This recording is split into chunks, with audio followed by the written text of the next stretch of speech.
الحمد للہ رب العالمین والصلاة والسلام علی سید الانبیاء واشرف المرسلین وعلی آلہ وصحبہ اجمعین، اما بعد۔ آپ حضرات کے سامنے گفتگو کی جا رہی تھی قرآن کریم کے ایک علم کے بارے میں،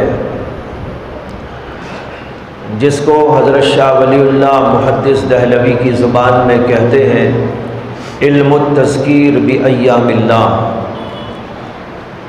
یعنی تاریخ کا علم۔ اللہ نے قرآن پاک کے اندر بہت ساری قوموں کا، بہت سارے اشخاص کا، بہت سارے نیک بندوں کا، پیغمبروں کا اور بروں کا، کافروں کا تذکرہ کیا ہے۔ ایک بہت بڑا علم ہے قرآن پاک کے اندر، بے شمار واقعات قوموں کے، ملتوں کے اللہ نے بیان کیے، کبھی پوچھنے پر بیان فرمایا اور کبھی بغیر پوچھے بھی بیان فرما دیا۔ جیسے کہ آپ جانتے ہیں کہ سیدنا ابراہیم علیہ السلام کا ذکر قرآن میں موجود ہے، اور ان کے نام پر تو قرآن میں ایک مستقل سورت بھی آئی ہے۔ اسی طریقے پر حضرت مریم کا ذکر ہے اور ان کے نام پر بھی سورت موجود ہے۔ لقمان کا ذکر موجود ہے اور ان کے نام پر بھی مستقل ایک سورت پائی جاتی ہے۔ حضرت یوسف علیہ السلام کا تذکرہ قرآن میں کیا گیا ہے بہت تفصیل کے ساتھ، اور ان کے نام پر بھی ایک مستقل سورت قرآن پاک کے اندر موجود ہے۔ اسی طرح حضرت نوح علیہ السلام کا تذکرہ ہے اور ان کے نام پر بھی قرآن پاک کے اندر سورت موجود ہے۔ یہ بہت بڑے بڑے افراد، اشخاص ہیں جن کا اللہ نے تذکرہ کیا، اور ان کی قوموں کا، ملتوں کا بھی تذکرہ کیا۔ اسی طرح کہیں پر قوم عاد کا تذکرہ آیا ہے، قوم سمود کا ذکر کیا گیا ہے، اور بھی مختلف قوموں کا ذکر کیا گیا ہے، اور ان کے ساتھ جو حالات اور واقعات پیش آئے تفصیل کے ساتھ اللہ نے ان سب کو بیان فرمایا۔ یہ علم ہے جس کا نام ہے تذکیر بایام اللہ، اس کو بھی جاننا ضروری ہے۔ اسی لیے قرآن کریم کے اندر ان چیزوں کو بیان فرمایا گیا۔ اور تاریخ کے جاننے کا یہ فائدہ ہوتا ہے کہ آدمی کے سامنے اس زمانے کے حالات آتے ہیں، واقعات آتے ہیں، اور واقعات سے نتائج اخذ کیے جا سکتے ہیں۔ اور قرآن کریم نے اسی لیے جگہ جگہ یہ واقعات بیان کیے کہ ان سے عبرت لی جائے، ان کے اندر عبرت کا سامان موجود ہے۔ مثلا اگر ہم پڑھتے ہیں کہ قوم سمود کے ساتھ کیا حالات پیش آئے، کیا واقعات پیش آئے، اللہ نے ان کو کس طرح ہلاک کیا، اور انہوں نے دنیا میں کیا کیا تھا، کفر کیا تھا، شرک کیا تھا، معصیتوں کا ارتکاب کیا تھا، پیغمبروں کو جھٹلایا تھا، پیغمبروں کے ساتھ بدتمیزیاں کی تھی، یہ سب پیش کر کے اللہ نے یہ بتایا کہ اس قوم کو اللہ نے کس طرح ہلاک کر دیا تھا۔ قوم عاد کا تذکرہ کیا اور یہ بھی بتایا یہ قوم عاد اور قوم سمود کوئی معمولی قومیں نہیں تھی، اپنے زمانے کی متمدن قومیں تھیں، تہذیب یافتہ قومیں تھیں، ان کے پاس بھی سائنس کا علم موجود تھا، اس زمانے کی ٹیکنالوجی ان کے پاس بھی موجود تھی۔ قرآن کریم کے اندر فرمایا گیا ہے وَتَنْحِتُونَ مِنَ الْجِبَالِ بُيُوتًا، کیا مطلب؟ پہاڑوں کو تراش کر اس میں گھر بناتے تھے۔ اب یہ ٹیکنالوجی ہوئی کہ نہیں ہوئی؟ اس زمانے کی ٹیکنالوجی جو بھی ہوئی ہوگی اس کے وہ ماہرین تھے، بڑی طاقت والے تھے، بڑی سمجھ بوجھ والے تھے، یعنی دنیاوی اعتبار سے سمجھ بوجھ بھی ان کے پاس موجود تھی، اور انہوں نے پہاڑوں کو تراشا اور اس کے اندر بہترین محلات بنائے، اور پھر پتھروں کو تراش کر اپنے صوفے سیٹ بھی بنائے، اور اپنی ضرورت کے سامان بھی تیار کیے۔ اس کے کچھ حصے، کچھ چیزیں آج بھی دنیا میں موجود ہیں۔ ان کی بستیوں کو جو اللہ نے ہلاک کیا قوم سمود کی، وہ بستیاں اب تک اسی طرح اجڑی ہوئی دنیا میں موجود ہیں، آج بھی موجود ہیں۔ اور نبی اکرم صلی اللہ علیہ وسلم کا ایک بار وہاں سے گزر بھی ہوا تھا، اور اللہ کے نبی علیہ الصلاۃ والسلام نے فرمایا کہ ان پر جو عذاب اس وقت جاری ہوا تھا، یہاں پر اس کے اثرات اب تک موجود ہیں۔ اور پھر آپ نے صحابہ کو حکم دیا یہاں سے جلدی کر کے نکل جاؤ، اور اللہ کے نبی علیہ الصلاۃ والسلام بھی جلدی جلدی وہاں سے استغفار پڑھتے ہوئے گزر گئے تھے۔ تو وہاں پر جو چیزیں موجود ہیں ان میں ان کے کچھ برتن بھی موجود ہیں کہ انہوں نے پتھروں کو تراش کر کیسے بنایا، جیسے یہاں بھی بنتے ہیں، ہمارے ہاں بھی ہوئے ہیں، پہلے بھی ہوتے تھے، اب بھی ہوتے ہیں۔ کچھ چیزیں پتھروں کو تراش کر بنائے جاتے تھے، تو اس طرح انہوں نے پتھروں کو تراشنے کا فن سیکھا، اور اس کے وہ بڑے ماہر تھے، گھر بھی پہاڑوں میں بنا لیتے تھے، اور پھر انہی پتھروں کو تراش کر مختلف قسم کی ضرورت کی چیزیں بھی باہم پہنچا دیا کرتے تھے۔ اب اس زمانے کی یہ متمدن قوم تھی اور اس زمانے کی ٹیکنالوجی سے واقف تھی۔ اسی طرح قوم عاد، اس کا بھی حال یہی تھا، اور پھر ظاہری قوت بھی ان کو اللہ نے بہت عطا فرمائی تھی۔ قرآن میں ان کا تذکرہ موجود ہے، اللہ تبارک و تعالیٰ نے کئی جگہ پر ذکر کرتے ہوئے کہا ہے کہ وہ لوگ تمہارے سے زیادہ اشد تھے قوت میں، یعنی ان کی طاقت، ان کی صلاحیت تمہارے سے زیادہ بڑی ہوئی تھی، لیکن کیا ان کی ٹیکنالوجی نے ان کو بچا لیا تھا؟ کیا ان کے دنیاوی علوم نے، فنون نے، ان کی تہذیب نے، ان کے تمدن نے، ان کے مال نے، ان کی دولت نے، یا ان کی طاقت نے کیا ان کو بچا لیا تھا؟ اللہ نے جگہ جگہ اس کا ذکر کیا اور بتایا کہ کس طرح ہم نے ان کو ہلاک کر دیا تھا، کس طرح ان کے اوپر چیخوں کا عذاب آیا، کس طریقے پر ان کے اوپر اور قسم کے عذابات طاری کیے گئے، اور کس طرح ان کو تہس نہس کر دیا گیا اور اجاڑ کے چھوڑ دیا گیا، ان کی بستیوں کو بھی تباہ کر دیا گیا۔ اس طرح قرآن کریم کے اندر ان واقعات کا ذکر موجود ہے۔ اس سے بتانا کیا ہے اللہ کو؟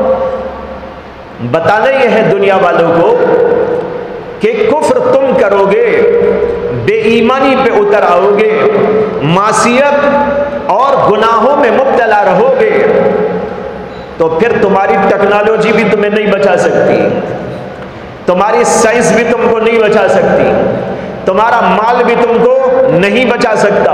تمہارے محل بہترین ہو، جب ان کے پہاڑوں کے محل ہی ان کو نہیں بچا سکے، یہ اینٹ و پتھر کی عمارتیں تمہیں کیا بچا دے گی؟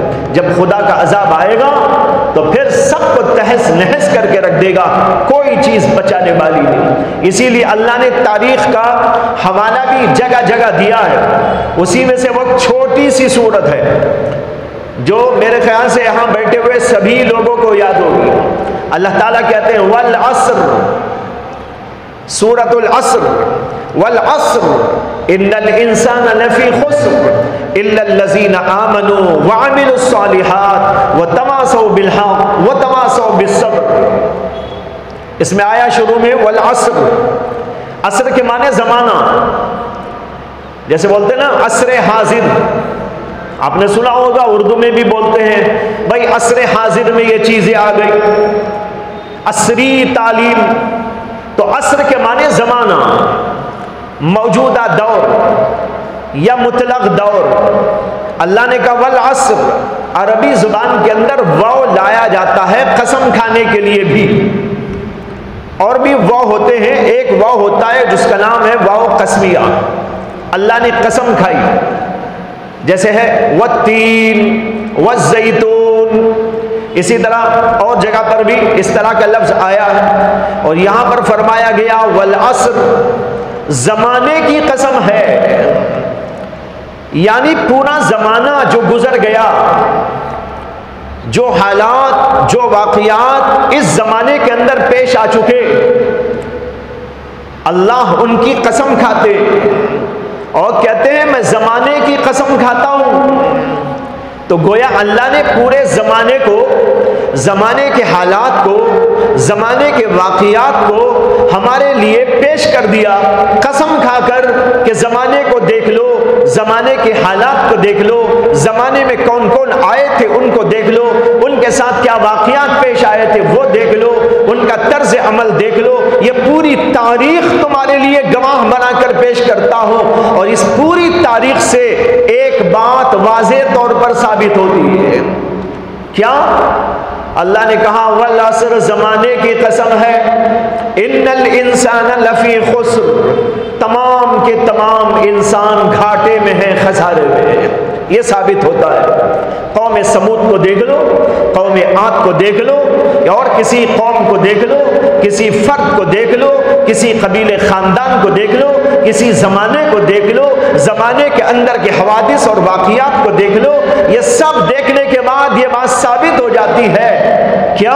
ان الانسان لفی خسر، کہ تمام کے تمام انسان گھاٹے میں ہے، خسارے میں ہے، کوئی گھاٹے سے بچا ہوا نہیں، نہ پڑھا لکھا نہ جاہل، نہ سائنس والا، ٹیکنالوجی والا، نہ ان پڑھ، نہ مال دولت والا، نہ فقیر، نہ حکومت و طاقت والا، اور نہ بالکل بے بس و عاجز، کوئی بھی بچنے والا نہیں۔ ان الانسان لفی خسر، تمام کے تمام انسان، یہ میں جو کہہ رہا ہوں تمام کے تمام، یہ اپنی طرف سے نہیں بول رہا ہوں، یہ بھی قرآن کے ہی الفاظ کا ترجمہ ہے۔ اللہ کہتے ہیں ان الانسان، انا کا ترجمہ ہے بے شک، اس میں کوئی شک نہیں، یقینی بات ہے، پورے یقین کے ساتھ کہی جاتی ہے۔ کیا بات؟ الانسان، یہاں پر لفظ آیا الانسان، اس لفظ انسان پر الف لام لگا ہوا ہے نا، انسان نہیں کہا گیا، الانسان۔ اس الف لام کا نام ہے عربی زبان کے اندر، جب پڑھایا جاتا ہے نحو، اس کے اندر بچوں کو سکھایا جاتا ہے، الف لام 4 قسم کا ہوتا ہے عربی میں، اور اس میں سے ایک کا نام ہے استغراقی۔ استغراقی کا مطلب ہوتا ہے یہ الف لام جس پر بھی داخل ہو جائے گا اس کے تمام افراد کو گھیر لے گا، لہذا الانسان کا ترجمہ ہے تمام کے تمام انسان۔ تو یہ تمام کے تمام جو ترجمہ میں کر رہا ہوں وہ الف لام کا ترجمہ ہے، انسان کا ترجمہ تو انسان ہے، ال کا ترجمہ ہو گیا تمام کے تمام انسان۔ یہ ایسے ہی ہے جیسے آپ سورہ فاتحہ کا ترجمہ پڑھتے ہیں، سورہ فاتحہ میں ہے الحمدللہ، اب اس کا ترجمہ کیا ہے؟ تمام کی تمام تعریفیں اللہ کے لیے ہیں۔ اب بولتے ہیں نا تمام کی تمام، یہاں بھی دیکھو تمام کی تمام، یہ تمام کی تمام کس کا ترجمہ ہے؟ الف لام کا، الحمد، حمد کے معنی تعریف، الف لام کا ترجمہ ہو گیا تمام کی تمام تعریف کس کے لیے ہے؟ للہ، اللہ کے لیے، کوئی تعریف کسی اور کے لیے نہیں، سائر کی ساری تعریف، تمام کی تمام تعریف اللہ کے لیے ہے۔ اسی طرح یہی الف لام الانسان میں بھی آیا، اور اللہ کہتے ہیں ان الانسان، بلا شک و شبہ تمام کے تمام انسان گھاٹے میں، لفی خسر، خسر مانے گھاٹا، خسارہ، سب کے سب نقصان میں ہے، گھاٹے میں ہے، خسارے میں ہے۔ الا الذین آمنوا وعملوا الصالحات وتواصوا بالحق وتواصوا بالصبر، سوائے ان لوگوں کے جو ایمان رکھتے ہیں، نیک عمل کرتے ہیں، ایک دوسرے کو حق کی وصیت کرتے ہیں، ایک دوسرے کو صبر کی تلقین کرتے ہیں، یہ کام کرنے والے تو گھاٹے سے، خسارے سے بچ گئے۔ اور جنہوں نے یہ کام نہیں کیا، ایمان نہیں لائے، عمل صالح نہیں اختیار کیا، ایک دوسرے کو اچھی بات نہیں بتاتے رہے، تو ایسے لوگ گھاٹے میں ہیں، خسارے میں ہیں، کوئی بچنے والا نہیں۔ اب دیکھو اللہ نے تاریخ کا حوالہ دیا کہ نہیں دیا؟ کہاں والعصر، زمانے کو پیش کرتا ہوں، تاریخ کی پوری تاریخ کو پیش کرتا ہوں، یہ تاریخ گواہی دے گی، تمام قوموں کی، ملتوں کی تاریخ تمہارے سامنے رکھ کر دیکھ لو، یہ بات ثابت ہو جائے گی دنیا میں اگر بچے ہیں تو صرف وہ بچے ہیں جو ایمان والے ہیں، اور جو ایمان والے نہیں وہ کچھ بھی ہو اپنی جگہ پر لیکن وہ بچے نہیں۔ یہی قوم سمود کا قصہ اللہ نے بیان کیا۔ قوم عاد کا تذکرہ اللہ نے قرآن میں ذکر کیا، اور اسی طرح اور قوموں کے حالات اور واقعات کو اللہ نے بتا بتا کر یہ ثابت کیا کہ دیکھو ان کے پاس مال دولت بہت کچھ موجود تھی، اور اپنے اپنے زمانے کے اعتبار سے علم بھی موجود تھا، تمدن بھی موجود تھا، لیکن اس کے باوجود کوئی چیز ان کو بچا نہیں سکی۔ اللہ نے فرعون کا ذکر کیا قرآن میں، بہت بڑا طاقت والا، بہت بڑی حکومت والا، لیکن کیا اس کی حکومت نے اس کو بچا لیا تھا؟ کیسا غرق کر دیا اس کو۔ قرآن میں اس کا تذکرہ موجود ہے اور بہت جگہ موجود ہے، ایک جگہ نہیں۔ حضرت موسیٰ علیہ السلام کا اور اس کے ساتھ فرعون کا، یہ بھی ان بزرگوں کا طفیل ہے کہ ان مردودوں کا ذکر قرآن میں آ گیا ہے، ورنہ ان کو کون پوچھنے والا تھا؟ اگر یہ مر کے چلے جاتے تو دنیا میں کہیں ان کا نام لینے والا، نام ذکر کرنے والا بھی نہ ہوتا، جاننے والا بھی نہ ہوتا۔ یہ بھی قرآن کریم کی وجہ سے ہے کہ اس فرعون کا، قارون کا، حامان کا اور مختلف اس طرح کے لوگوں کا ذکر آج بھی پایا جا رہا ہے، ورنہ تو کون ان کو جاننے والا؟ وہاں مر کے چلا جاتا، کوئی تاریخ کے اندر لکھنے والا رہتا۔ تو بھائیو، یہ ہے مقصد کہ قرآن کریم لوگوں کو ہدایت کی دعوت دینا چاہتا ہے، اور ان قوموں کا تذکرہ کر کے بتاتا ہے کہ اگر تم نے بھی اسی طرح کی روش اختیار کی جیسے ان بدبختوں نے اختیار کی تھی، ان کافروں نے، مردودوں نے اختیار کی تھی، بے ایمانی پہ تم آ گئے، بد عملی پر تم آ گئے، غلط کاریوں پر تم آ گئے، اور تم نے ایک دوسرے کو اچھائی کی تعلیم نہ دی، تو تمہارا حشر بھی ایسے ہی ہوگا۔ یہ پوری تاریخ تمہارے سامنے موجود ہے۔ تو اس میں ایمان کی دعوت، عمل صالح کی دعوت اور لوگوں سے عبرت حاصل کرنے کی دعوت دی گئی ہے۔ فرعون کا ذکر جگہ جگہ ہے، اس کے بعد حکومت و طاقت تھی۔ نمرود کا ذکر بغیر نام کے آیا ہے، حضرت سیدنا ابراہیم علیہ السلام کے تذکرے کے اندر، اور وہ بہت بڑی طاقت والا تھا۔ اس کے بارے میں لکھتے ہیں تاریخ داں کہ اتنی بڑی طاقت اللہ نے اسے دی تھی کہ پوری دنیا پر اس کی حکومت تھی۔ اس زمانے میں جہاں تک دنیا پھیلی ہوئی تھی اتنی دنیا پر نمرود کی حکومت تھی۔ کہتے ہیں کہ 4 آدمی دنیا میں ایسے گزرے ہیں جن کو اللہ نے پوری دنیا پر حکومت دی تھی۔ ان میں سے 2 مسلمان ہیں اور 2 کافر ہیں۔ ایک تو یہ نمرود ہے جو سیدنا ابراہیم علیہ السلام کے زمانے میں تھا، اس کی حکومت بھی پوری دنیا پر تھی۔ اور دوسرا بخت نصر، یہ بھی ایک بادشاہ گزرا ہے، حضرت عیسیٰ علیہ السلام کے بعد اس کا دور ہے۔ بڑا بدبخت تھا اور اس نے بڑا ظلم کیا، عیسائیوں پر بھی بڑا ظلم کیا، یہودیوں پر بھی بڑا ظلم کیا، اور ایک زمانے میں ایسا ہوا کہ اس نے بیت المقدس کی اینٹ سے اینٹ بجا دی، اور تورات کو جو ہے نیچے ڈال دیا، اور اس کے پرخچے اڑا دیے، اور بیت المقدس کے اندر اور بیت المقدس والے شہر کے اندر لاکھوں انسانوں کا قتل کیا۔ اور ایسا لگتا تھا کہ بیت المقدس اور اس کا وہ پورا شہر ایک خون کی ندی ہے، خون کی ندی اس نے وہاں پر بہا دی تھی۔ اتنا بڑا ظالم، لیکن بڑی حکومت اللہ نے اسے دی تھی، اور دنیا بھر میں اس کی حکومت قائم تھی۔ یہ بخت نصر تھا۔ یہ 2 تو کافر بادشاہ ہیں اور 2 مسلمان بادشاہ۔ ایک ذوالقرنین، کل ان کا تذکرہ آیا لیکن پورا آیا نہیں، اور مجھے آج یاد بھی نہیں رہا۔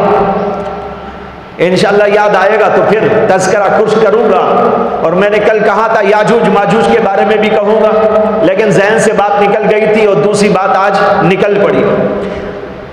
بہرحال بتانا یہ ہے کہ ذوالقرنین، اللہ نے ان کو بھی بہت بڑی طاقت دی، بہت بڑی حکومت دی، اور پوری دنیا پر ان کی حکومت، کل بھی عرض کیا تھا، مشرق سے لے کر مغرب تک ان کی حکومت قائم ہو گئی تھی۔ یہ تیسرے اور چوتھے حضرت سیدنا سلیمان علیہ السلام، اللہ نے ان کو بھی بہت بڑی طاقت، بہت بڑی حکومت دی، ساری دنیا پر اللہ نے ان کو حکومت دے دی۔ جو اس زمانے کی دنیا تھی، جہاں تک پھیلی ہوئی تھی، وہاں تک ان کو حکومت دی، اور ان کی حکومت تو بڑی عجیب تھی کہ ان کی حکومت صرف انسانوں پر نہیں تھی، جنات پر بھی تھی، اور چرندوں پر، پرندوں پر، اور مختلف مخلوقات پر اللہ تبارک و تعالیٰ نے ان کو طاقت اور ان کی حکومت قائم فرما دی۔ ایک حدیث میں آتا ہے کہ ایک بار نبی اکرم صلی اللہ علیہ وسلم نماز پڑھ رہے تھے، شیطان نے آ کر نبی اکرم صلی اللہ علیہ وسلم کی نماز کو خراب کرنے کی کوشش کیا۔ اللہ کے نبی علیہ السلام نے اس کو پکڑ لیا، پکڑنے کے بعد پھر اس کو چھوڑ دیا۔ پھر صبح میں اللہ کے نبی علیہ السلام نے صحابہ سے فرمایا کہ آج رات شیطان پر میں قابو پا لیا تھا، اور میں سوچ رہا تھا، ارادہ کر رہا تھا کہ اس کو پکڑ کے لاؤں گا اور مسجد کے ستون سے اس کو باندھ دوں گا تاکہ صبح میں تم اٹھ کر اس کو دیکھ لو۔ لیکن پھر مجھے خیال آیا میرے بھائی سلیمان علیہ السلام کی دعا کا۔ حضرت سلیمان علیہ السلام نے اللہ سے دعا کی تھی کہ اللہ مجھے ایسی حکومت دے کہ ایسی حکومت میرے بعد کسی کو نہ ملے، جیسی حکومت مجھے، ایسی حکومت کسی اور کے لیے مناسب نہ ہو۔ انہوں نے دعا کی تھی، مجھے وہ دعا یاد آئی تو میں نے ان کو چھوڑ دیا۔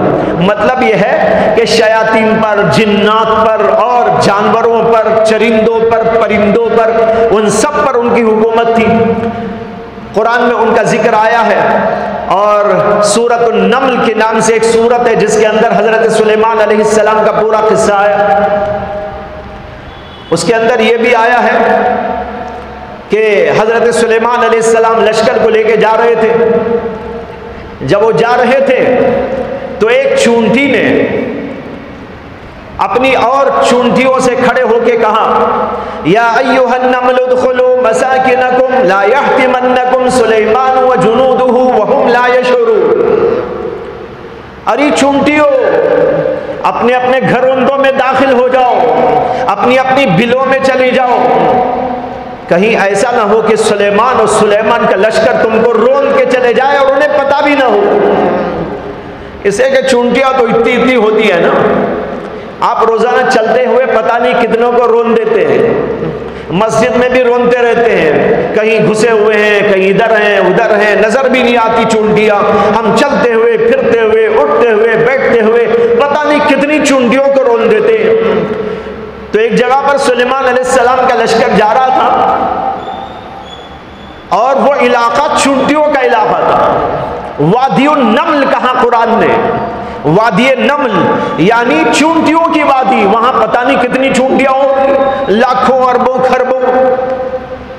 اب وہاں سے جانے لگے تو ایک چونٹی نے کھڑے ہو کے اعلان کیا، یا ایھا النمل ادخلوا مساکنکم، ارے چونٹیوں اپنے گھروں میں داخل ہو جاؤ، کہیں ایسا نہ ہو کہ سلیمان کا لشکر تم کو روند ڈالے، وہم لا یشعرون، اور انہیں پتہ بھی نہ چلے اور روند کے چلا جائے۔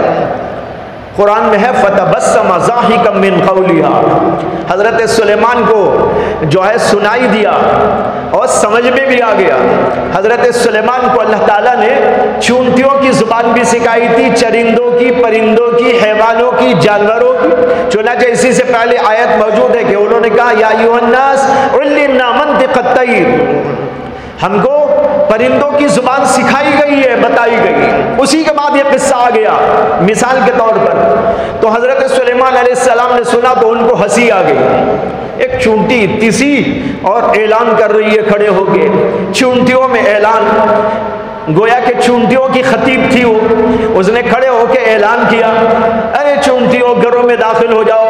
حضرت سلیمان علیہ السلام کو ہنسی آ گئی اور انہوں نے اللہ کا شکر ادا کیا۔ یہ قصہ وہاں پر آیا ہے، اور ایک روایت میں یہ بھی آیا ہے کہ حضرت سلیمان علیہ السلام نے اس چونٹی کو بلایا، اور بلانے کے بعد کہا، کیا میں اتنا ظالم تھا تیری نظر میں؟ میرا لشکر اتنا ظالم تھا تیری نظر میں کہ تو نے کہا کہ سلیمان تم کو رون کے چلا جائے گا، سلیمان کا لشکر رون کے چلا جائے گا، کیا تو نے ہم کو ظالم سمجھ لیا؟ تو چونٹی نے ہنس کر کہا حضرت آپ نے میرے پورے قول پر توجہ نہیں دی، میری پوری بات پر تو توجہ دیجئے، میں نے یہ بھی کہا تھا وَهُمْ لَا يَشْعُرُونَ، بے خبری میں ایسا کر دیں گے۔ دیکھو چونٹیوں کو بھی عقل ہے، چونٹی بے عقل نہیں ہے، ساری مخلوق کو اللہ نے ان کے لحاظ سے عقل دی ہے، سمجھ دی ہے، زبان بھی دی ہے۔ بہرحال میں یہ کہہ رہا تھا کہ جو ہے حضرت سلیمان کا تذکرہ ہے اور ان کے جو ہے پوری صورت میں مستقل طور پر ان کا قصہ آیا، تو یہ سارے واقعات جو قرآن مجید کے اندر بیان کیے گئے ہیں، کیا مقصد ہے ان کا؟ مقصد کو پیش نظر رکھنا ہے، اور وہ مقصد یہ ہے کہ اللہ پر ایمان بندوں کو لانا ضروری ہے، اور جو بندے ایمان لائے وہی دنیا میں نجات پانے والے ہیں، اور جو لوگ ایمان نہیں لائے ان کے لیے دنیا کے اندر بھی آفتیں مصیبتیں ہیں۔ اگر دنیا میں وہ کبھی اپنے آپ کو کامیاب بنا کے چلے بھی گئے تو آخرت کے لیے تو ان کے لیے آخرت کے اندر تو ان کے لیے مصیبت ہی مصیبت اور پریشانی ہی پریشانی ہے۔ اسی کو اللہ نے جگہ جگہ مثالیں دے دے کر واقعات کے حوالے سے پوری طرح ثابت کر دیا ہے۔ اب ہو سکتا ہے کسی کے ذہن میں سوال پیدا ہو آج کل کے حالات کے حساب سے کہ بھئی مسلمانوں کو کیوں آج رسوائی ہے، کیوں مسلمان پسپا نظر آتے ہیں، ان کی حکومت کیوں نہیں ہے، ان کے پاس طاقت کیوں نہیں ہے، ساری قومیں ان کو کیوں دبا رہی ہیں، ساری قوموں کا دبدبا غلغلہ ساری دنیا میں نظر آ رہا ہے، لیکن مسلمانوں کا کوئی دبدبا، مسلمانوں کو کوئی غلغلہ دنیا میں نظر نہیں آ رہا ہے۔ اب خاص طور پر ہندوستان کے حالات کے اندر اس قسم کے سوالات ابھرتے ہیں۔ بھائیو، قرآن کریم نے ایک جگہ پر فرمایا وَلَقَدْ كَتَبْنَا فِي الزَّبُورِ أَنَّ الْأَرْضَ يَرِثُهَا عِبَادِيَ الصَّالِحُونَ، اللہ نے کہا کہ ہم نے زبور ہی میں ایک بات لکھ دی تھی۔ اللہ نے زبور کا حوالہ دیا ہے، زبور کے حوالے سے قرآن میں ذکر کیا گیا ہے، گویا ڈبل کتاب اللہ کی جس کے اندر یہ مضمون آ گیا۔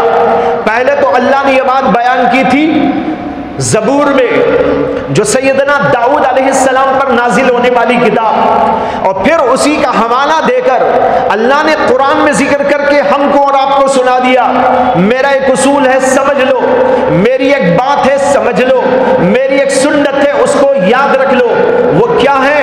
وَلَقَدْ كَتَبْنَا فِي الزَّبُورِ، ہم نے زبور کے اندر یہ لکھ دیا تھا إِنَّ الْأَرْضَ يَرِثُهَا عِبَادِيَ الصَّالِحُونَ، زمین پر وارث وہ لوگ ہوا کریں گے جو کہ میرے نیک بندے ہوں گے۔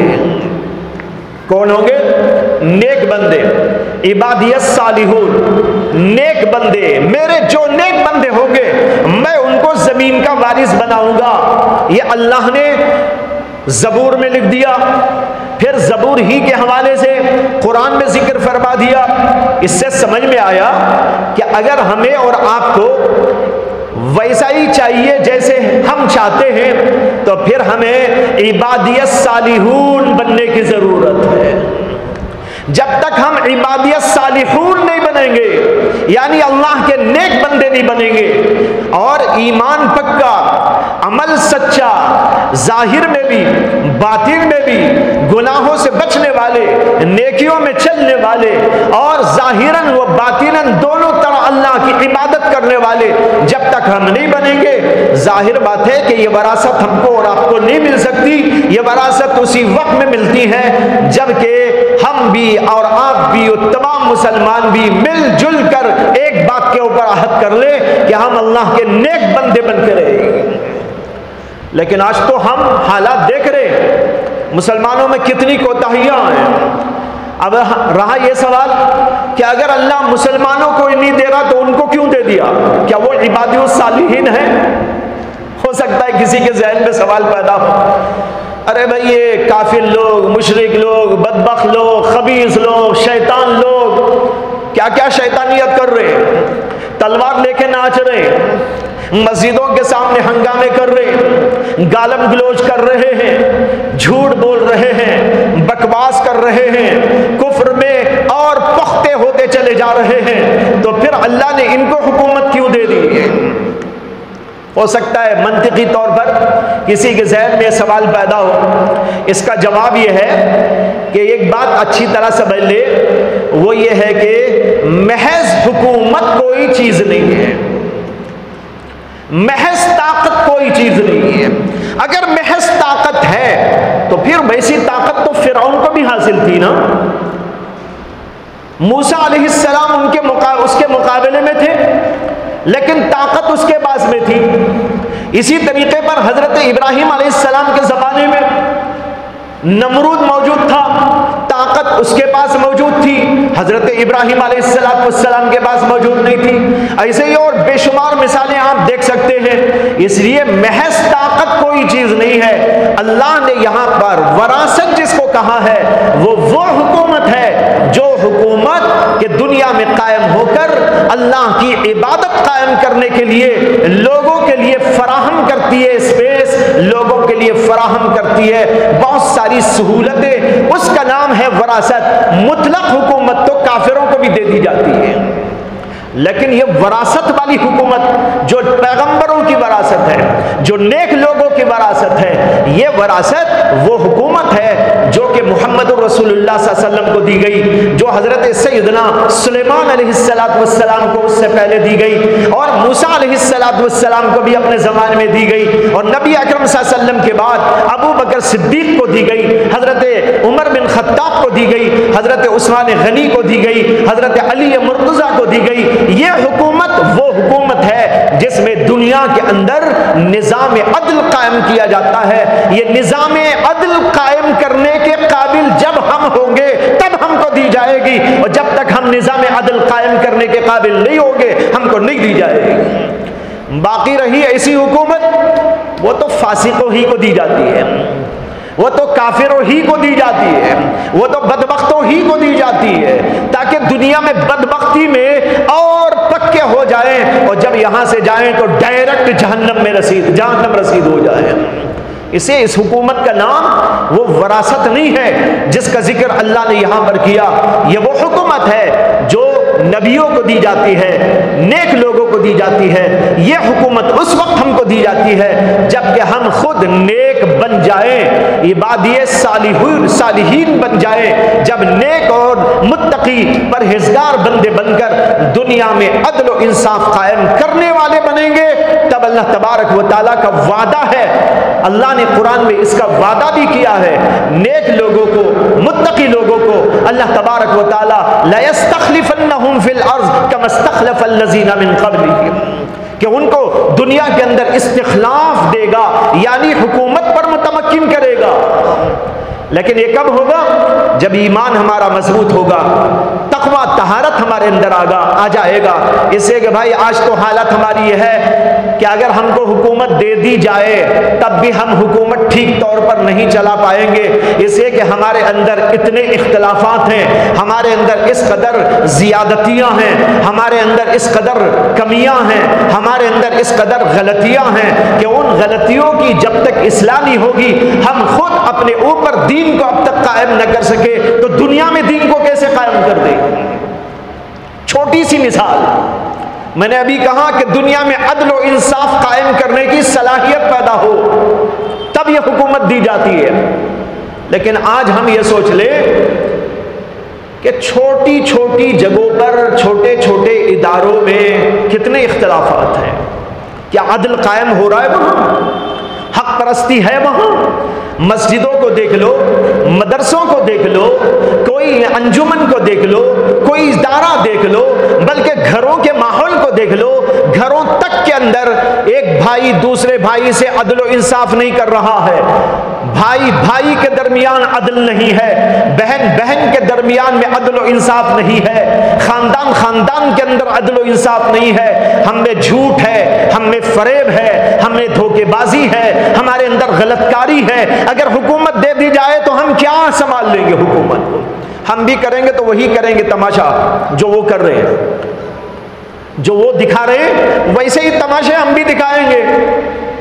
مسجد والے اختلاف کر بیٹھیں گے، مدرسے اختلاف کر بیٹھیں گے، ایک مدرسہ دوسرے مدرسے کو ختم کرنے کی کوشش کرنے لگے گا. یہ صورتحال پیدا ہو جائے گی.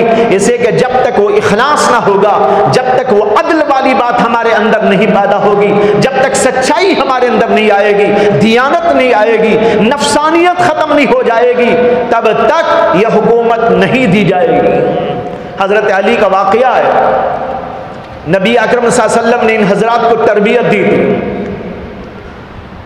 بہت تربیت دینے کے بعد پھر موقع آیا کہ اللہ تعالیٰ نے ان کے ہاتھ میں دنیا کی زمام حکومت دے دی تھی. حضرت سیدنا علی کرم اللہ تعالی وجہہ ایک جنگ کے موقع پر ایک یہودی کافر کو اپنے قبضے میں لیتے ہیں، نیچے گراتے ہیں، اس کے سینے پر بیٹھ جاتے ہیں. بڑا موقع تھا، جنگ کا موقع تھا. وہ اگر حضرت علی اس کو مل جاتے تو وہ تو یہی کرتا کہ حضرت علی کو شہید کر دیتا.